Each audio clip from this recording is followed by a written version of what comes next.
हमेशा बच्चों को ना एक चीज़ सिखाते हैं, वो है जीतना।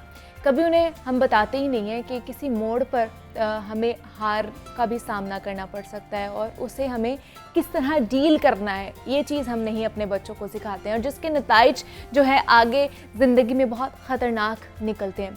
हम आए दिन ऐसी खबरें भी सुनते रहते हैं कि फ़लाँ क्लास के बच्चे ने इम्तिहान में नंबर कम आने की वजह से जनाब खुदकुशी कर ली है, या फिर पसंद की शादी ना होने की वजह से नौजवान ने अपनी ज़िंदगी का खात्मा ही कर लिया।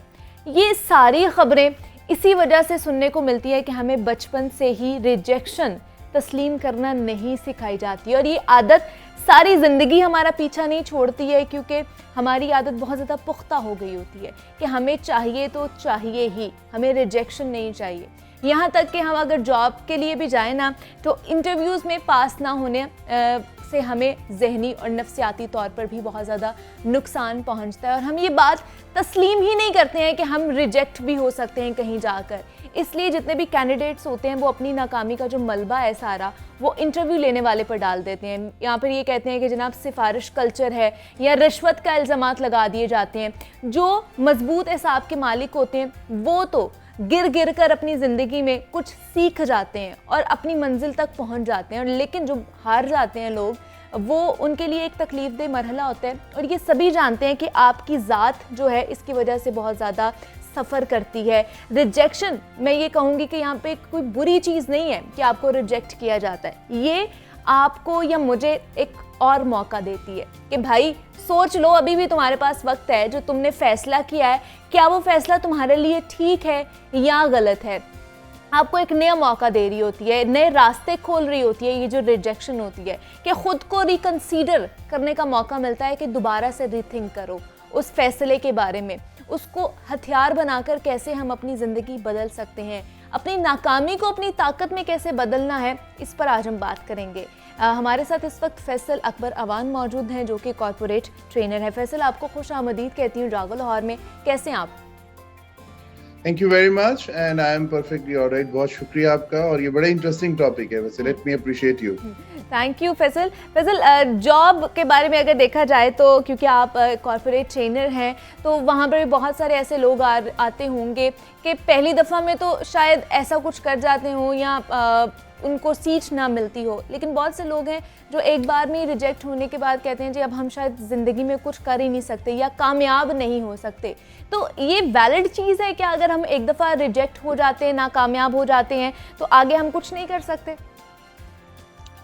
देखिए, बात बड़ी सिंपल सी है। It's a rule of law life या साइंस ऑफ लाइफ कहना चाहिए कि रिजेक्शन के बगैर तो जिंदगी का कोई मरहला आगे बढ़ ही नहीं सकता।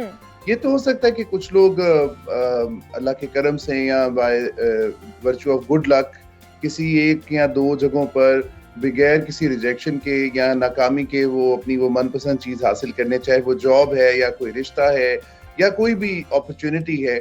But I think this is a part of life कि हमें मुख्तलिफ जगहों पर, चाहे वो एजुकेशन है, हमारी पर्सनल लाइफ है या फॉर दैट मैटर हमारी कॉर्पोरेट लाइफ है, हमें उसमें हमेशा रिजेक्शन का एक ऑप्शन होता है। इसकी एग्जांपल मैं ऐसे दूंगा कि अगर हम दीनी एतबार से देखें तो नफ़ा और नुकसान को के पहलू को सामने रखते हुए ही कारोबार किया जाता है। खुशी और गम के मिलाप को ही जिंदगी कहते हैं। इसी तरह अगर हमारे व्यूअर्स में कोई अकाउंटिंग समझता है, जो कि बहुत सारे बच्चे पढ़ते हैं, तो डेबिट क्रेडिट का भी एक रूल होता है। सो ऐसा कहना कि हम सिर्फ जो हम चाहें वो हमें मिल जाए, या जो भी अपॉर्चुनिटी के लिए हम अप्लाई करें उसमें हमें हमेशा सक्सेस मिले, फेलियर ना मिले, मुझे लगता है ये बड़ा अनरियलिस्टिक पर्सपेक्टिव है। और इसकी शुरुआत जो होती है वो मेरा ख्याल है शायद बड़े छोटे होते से बच्चों को, जो मैं अक्सर मुख्तलिफ फोरम्स पे और मुख्तलिफ चैनल्स पे भी बात कर रहा होता हूँ, कि शायद हमारे नौजवानों को जब वो बच्चे थे, जब वो स्कूल गोइंग होते हैं, जब वो घरों में तरबियत हासिल कर रहे होते हैं, कहीं माँ बाप उनको कहीं ये तरबियत देना जरूरी नहीं समझते, या शायद हमारा जो कल्चर है वो बड़ा कंपैरेटिव हो गया है कि जी माएँ या अक्सर हमारे जो पेरेंट्स हैं या घर वाले हैं वो हमेशा ये कहते हैं कि नंबर 1 पोजीशन लेके आनी है, टॉप करना है। तो दैट इज नंबर 2 को तो कंसीडर ही नहीं किया जाता ना। जी बिल्कुल।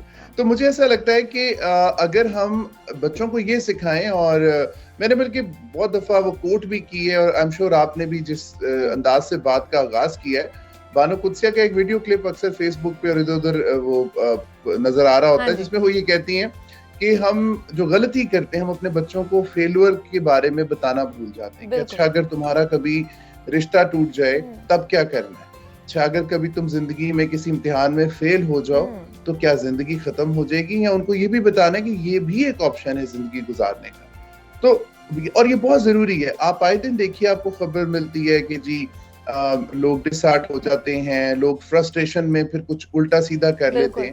तो I think that goes a long way, earlier is better. हमें अपने बच्चों को, नौजवानों को, जूनियर्स को ये बात आए दिन एक कहते हैं ना कि part of the daily teaching होनी चाहिए कि yes it's okay to be failed, it's okay, so have faith वाली बात होनी चाहिए।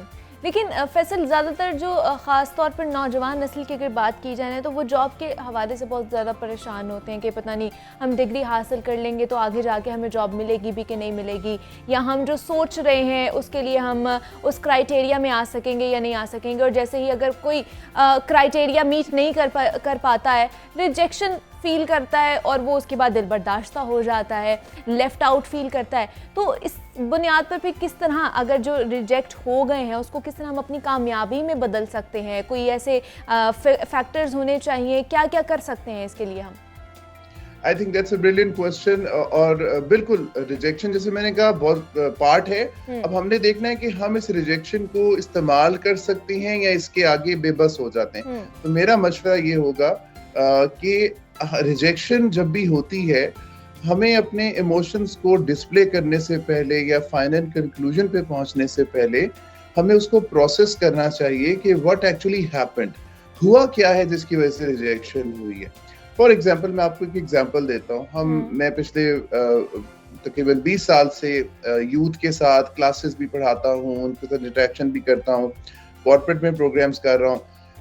अक्सर मैं ये सुनता हूँ कि जी एक साहब ने इंटरव्यू दिया और वो रिजेक्ट हो गया, और वापस आकर वो जब उनसे पूछा जाता है उनके दोस्त या फैमिली वाले तो कहते हैं जी कंपनी बुरी थी, या इंटरव्यूअर ने मेरे साथ बड़ी ज्यादती की, या वहां पर मेरिट नहीं था, ब्ला ब्ला ब्ला ब्ला।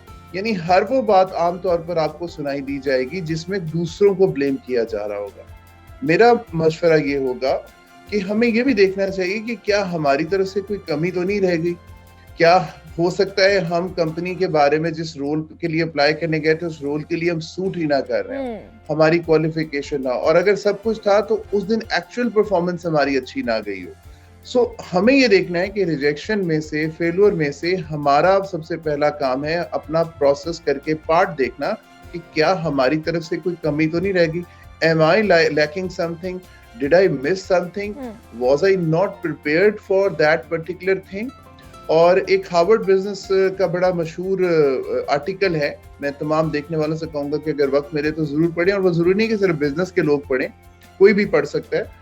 वो है, उसका नाम है कॉग्निटिव फिटनेस, ये रॉड्रिक ने लिखा है और बहुत ही खूबसूरत आर्टिकल है। उसमें उसने न्यूरो साइंस बताई है कि कॉग्निटिवली, मेंटली लोग फिट कैसे रह सकते हैं। और हमारा आज का जो टॉपिक है वो भी इसी हवाले से बहुत इंपॉर्टेंट है ना, कि हम किस तरह से हैंडल करें रिजेक्शन को। उसमें मैं पूरा आर्टिकल तो खैर लंबी बात हो जाएगी, मैं उसमें से एक टिप बता देता हूँ। वो कहते हैं कि सर्च फॉर द पैटर्न,